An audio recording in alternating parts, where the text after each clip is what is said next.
YSR Congress party Lok Sabha assembly నియోజకవర్గ సమన్వయకర్తలను నియమించింది. బీసీలకు అత్యధిక ప్రాధాన్యతను కల్పిస్తూ ముఖ్యమంత్రి వైఎస్ జగన్మోహన్ రెడ్డి నిర్ణయాన్ని తీసుకుని ఇప్పటివరకు ప్రకటించినటువంటి 50 అసెంబ్లీ నియోజకవర్గాల సమన్వయకర్తలు కానీ 9 లోక్సభ నియోజకవర్గ సమన్వయకర్తలు కూడా బీసీలకు అధిక ప్రాధాన్యత ఇచ్చినటువంటి పరిస్థితి.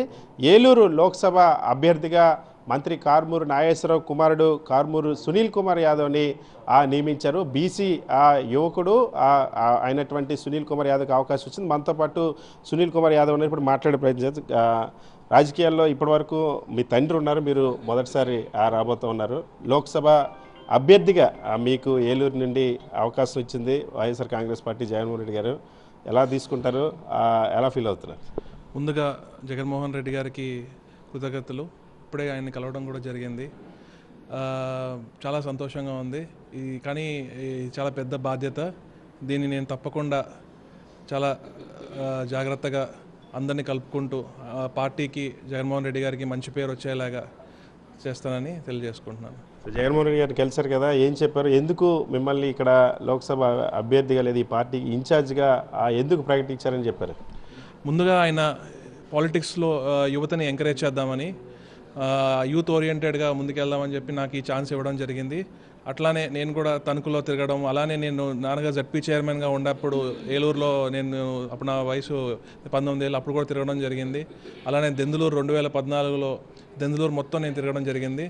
సో నాకు ఆ కాన్స్టిట్యున్సీ మీద కొంచెం తెలుసు కాబట్టి ఇంకా నన్ను చేయడం జరిగింది.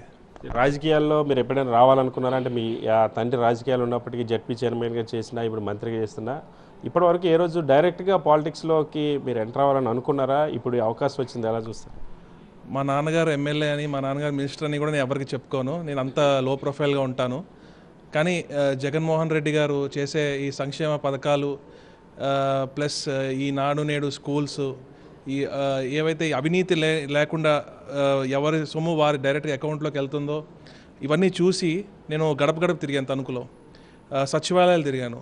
ఏ సచివాలయానికి ఎన్ని డబ్బులు వచ్చినాయి, 2014 నుంచి 19కి ఎంత వచ్చినాయి, 2019 నుంచి ఈ రోజు దాకా ఎంత వచ్చినాయి, ఆ వ్యత్యాసం చూసి, అంటే పరిపాలన ఇంత బాగా చేస్తున్నారు, అసలు కరప్షన్ అనే మాట లేకుండా ఇవన్నీ చూసి ఇది కంటిన్యూ అవ్వాలని చెప్పి నేను ఆయన పరిపాలన చూసి నేను ఆసక్తి చూపించి రావడం జరిగింది.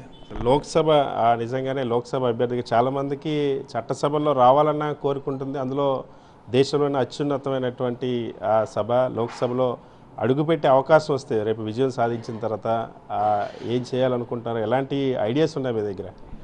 విజయం తప్పకుండా సాధిస్తాం, అందులో క్వశ్చనే లేదు. ముందుగా ఏలూరు పార్లమెంట్లో ఇప్పుడు ప్రతి చోట తిరగడం మొదలుపెట్టి ఎక్కడెక్కడ ఏమేమి సమస్యలు ఉన్నాయో అన్నీ తెలుసుకుని వాటిని మన ఫండ్స్ ఎలా తెచ్చుకోవాలి, ప్రజలకు ఇంకా లైఫ్ ఎలా బెటర్ చేయాలి, ప్లస్ అలానే ఏవేవైతే మనకి కేంద్రం నుంచి ఫండ్స్ వస్తాయో అవన్నీ కూడా మనము పార్లమెంట్కి తీసుకొచ్చేలాగా కష్టపడి, నాకు పెద్ద టీం ఉంది, మన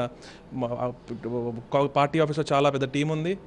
వాళ్ళందరూ కూడా సలహాలు తీసుకుని, వాళ్ళందరూ సూచనలు తీసుకుని ముందుకెళ్ళాలి, సీనియర్స్ సూచనలతో ముందుకెళ్ళాలని నేను అనుకుంటున్నాను. ఇప్పటి వరకు మీరు ఏం చేసేవాళ్ళు? జనాలకి కారుమూరు సునీల్ అంటే ఏంటి? మంత్రి కారుమూరు నాగేశ్వరరావు కొడుకైనా? యాజ్ ఏ సునీల్గా కారుమూరు సునీల్ అంటే ఏంటి? కారుమూరు సునీల్ అంటే ఒక సింపుల్ ఫ్యామిలీ మ్యాన్. కానీ జగన్మోహన్ రెడ్డి గారి పరిపాలన చూసి, ఆయన విజన్ చూసి అందులో భాగస్వామి అవుదామని చెప్పి నేను ఇలా ముందుకు రావడం జరిగింది. మీ ఎడ్యుకేషన్ ఏంటి? అంటే ఒక లోక్సభ మెంబర్ అనగానే ఎక్స్పెక్టేషన్స్ ఉంటాయి. మీ ఎడ్యుకేషన్ ప్రొఫైల్ ఏంటి చెప్తారు? నేను ఇంటర్ దాకా హైదరాబాద్లో చదవడం జరిగింది. దాని తర్వాత నా హయ్యర్ స్టడీస్ అంతా యూకే యుఎస్లో చేశాను. అక్కడి నుంచి వచ్చిన తర్వాత 2014లో రావడం జరిగింది. అప్పటి నుంచి నేను బిజినెస్ చూసుకుంటా ఉన్నాను. ఇప్పుడు పాలిటిక్స్ కూడా ఎంటర్ అవుతున్నాను అన్నమాట. సాధారణ మీ ఏజ్లో ఉన్నటువంటి యంగ్స్టర్స్ పైగా ఫైనాన్షియల్గా వెల్ ఆఫ్ అయినా లేదా ఒక పొలిటికల్ ఫ్యామిలీలో ఉన్న వాళ్ళందరూ కూడా సరదాగా ఎంజాయ్ చేయాలనుకుంటారు కదా. ఇప్పుడు పబ్లిక్ లైఫ్లోకి రాబోతున్నారు, జనానికి ఆన్సరబుల్గా ఉండాల్సిన పరిస్థితి. దీన్ని ఎలా బ్యాలెన్స్ చేస్తారు? మీ ఐడియాలజికల్గా మీ మైండ్ సెట్ ఎలా ఉంటుంది? నేను కూడా ఎంజాయ్ చేస్తాను, but for everything this a limit. చూసుకుని నేను కూడా లైఫ్ అనేది ఎంజాయ్మెంట్ లేకపోతే ఎలా, సో అన్నీ చూసుకుని ముందుకెళ్తూ ఉంటాను అనమాట. యూత్ సాధారణంగా పాలిటిక్స్లోకి రావడానికి చాలా వెనకబడుతూ ఉన్నారు. మీ యంగ్స్టర్గా మీరు వస్తున్నారు. యంగ్స్టర్స్కి ఏం చెప్తారు? ఇప్పుడు మీరు వచ్చిన తర్వాత మీ ఆలోచనలు కానీ వీటన్నిటికీ ఇప్పుడున్న రాజకీయాలు సూట్ అవుతాయని అనుకుంటున్నారా? యాక్చువల్లీ యూత్ పాలిటిక్స్లోకి సరిగ్గా రావట్లేదు. వచ్చినా కూడా కొన్ని సినిమా పార్టీలను చూసి రెచ్చగొట్టే ధోరణిలో వాళ్ళు ముందుకెళ్ళిపోతున్నారు. అది చూస్తే చాలా బాధపడతాను. ఎప్పుడు సీరియస్ పొలిటీషియన్స్ ఉండాలి, ఆలోచించాలి ప్రజలకు ఏది మంచిది, ఏది కావాలి. కానీ ఇలా రెచ్చగొడితే రెచ్చిపోయి ఇవన్నీ చేసే అవన్నీ డిస్కరేజ్ చేయాలని చెప్పి పాలిటిక్స్ అలాంటి ఉండకూడదు. ఏదన్నా పాయింట్ టు పాయింట్ వెళ్ళాలి. ప్లస్ ఒక అందరూ ఒక సిస్టమ్ మెయింటైన్ చేయాలి. ఇలా కొన్ని రెచ్చగొడితే రెచ్చిపోకూడదు యువత ఎస్పెషలీ అని నేను అనుకుంటున్నాను. సరే, సాధారణంగా మీకు పాలిటిక్స్లో ఇన్స్పిరేషన్ ఎవరు?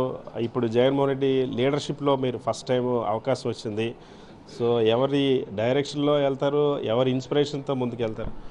ఫస్ట్ నేను నాన్నగారు 2006లో జడ్పీ చేరినప్పుడు రాజశేఖర రెడ్డి గారిని నేను చూడడం జరిగింది.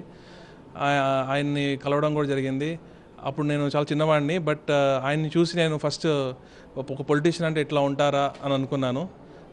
మళ్ళీ తర్వాత ఎప్పుడైతే జగన్మోహన్ రెడ్డి గారిని కలిశానో అప్పటి నుంచి ఫస్ట్ జగన్మోహన్ రెడ్డి గారు అంటే కాలు మీద కాలు వేసుకుని ఉంటారు, అది ఇది అని బయట రూమర్స్ ఉండేవి.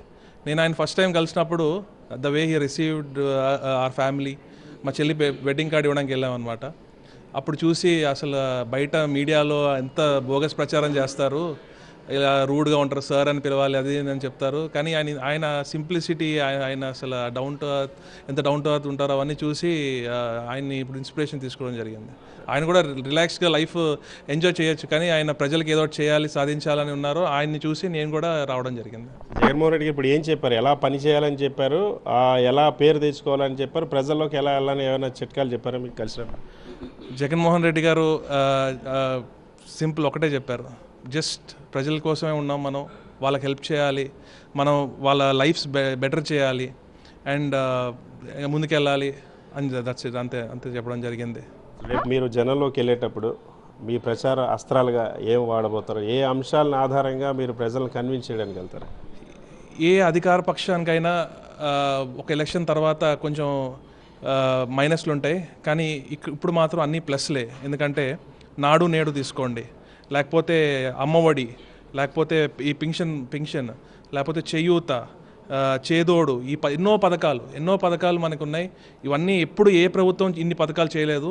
సో ప్రజల్లోకి వెళ్ళడం, వాళ్ళకి చెప్పుకోవడం మాకు ఇంకా సులువు. తప్పకుండా విజయం అనేది తప్పకుండా వస్తుంది, అందులో డౌటే లేదు. ఎప్పుడైనా ఊహించారా లోక్సభ అభ్యర్థిగా పోటీ చేస్తానని? ఒక్కసారిగా నేను ఆ అనౌన్స్మెంట్ చూసినప్పుడు ఏమనిపించింది? మొన్న ఈ టైంకి కూడా అనుకోలేదు. ఇంకా కానీ సీఎం జగన్మోహన్ రెడ్డి గారు నిర్ణయం తీసుకుంటే దాన్ని శిరసావహించక తప్పదు. అందుకే నేను ముందుకు రావడం జరిగింది. అనూహ్యమైనటువంటి నిర్ణయం ఇది. తన రాజకీయాల్లోకి వస్తానని కానీ లోక్సభ అభ్యర్థిగా లేదా ఇన్ఛార్జిగా వ్యవహరిస్తానని కూడా నేను ఏ రోజు అనుకోలేదు.